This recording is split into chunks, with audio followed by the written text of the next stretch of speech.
Hi everyone, it's Jay from Memento Crafts, and we're independent Stampin' Up! Demonstrators based in the UK.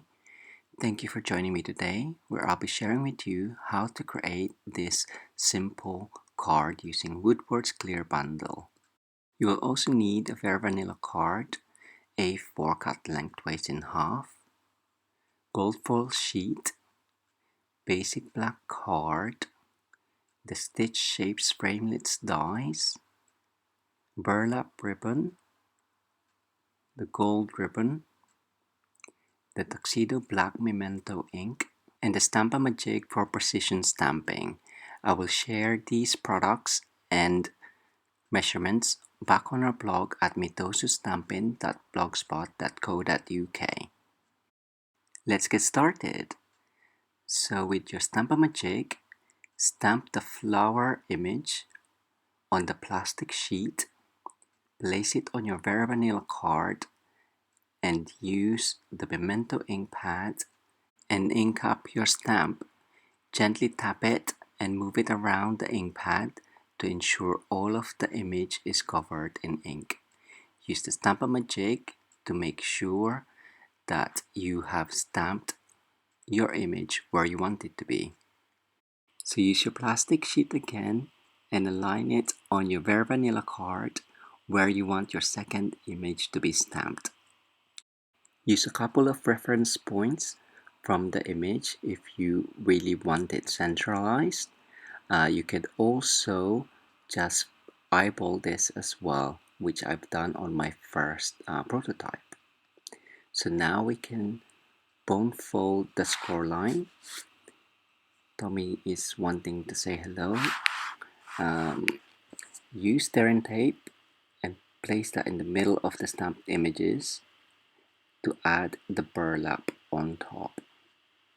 We are then going to add another Terran tape on top of this, but we will use the very vanilla die cut to make sure that it's not going to be bigger than that die cut. Tommy,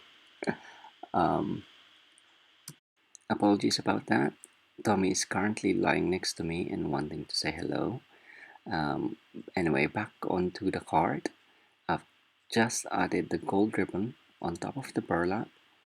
This very vanilla card was actually cut from the second smallest stitch shape Framelits dies.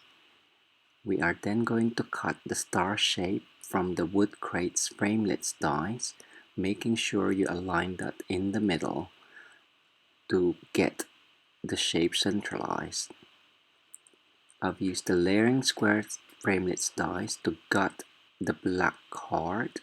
What you could also do is stick these two cards together before you die cut the star, but this will give you indentation of the star die onto your very vanilla card, which, if you don't mind, make this process a bit quicker and easier.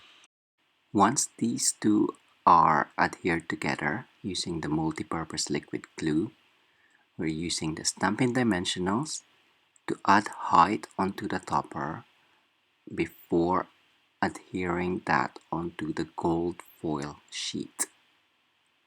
So use both hands and making sure that it is nicely centered, having the same size border around.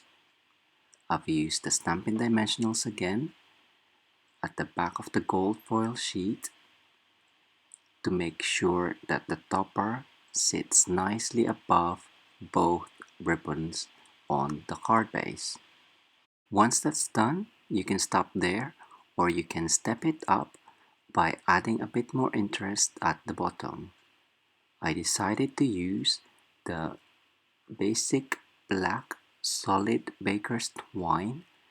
This is 17 inches long, and I do find it takes me a while to make a nice bow using this method of wrapping it around the card base. What I do find help is doing a double knot first and then making sure that that's nice and tight, and then do your loop to finish off your bow. I really like that this simple design can be used for most occasions and can be personalized even further with adding a sentiment on the front of the card.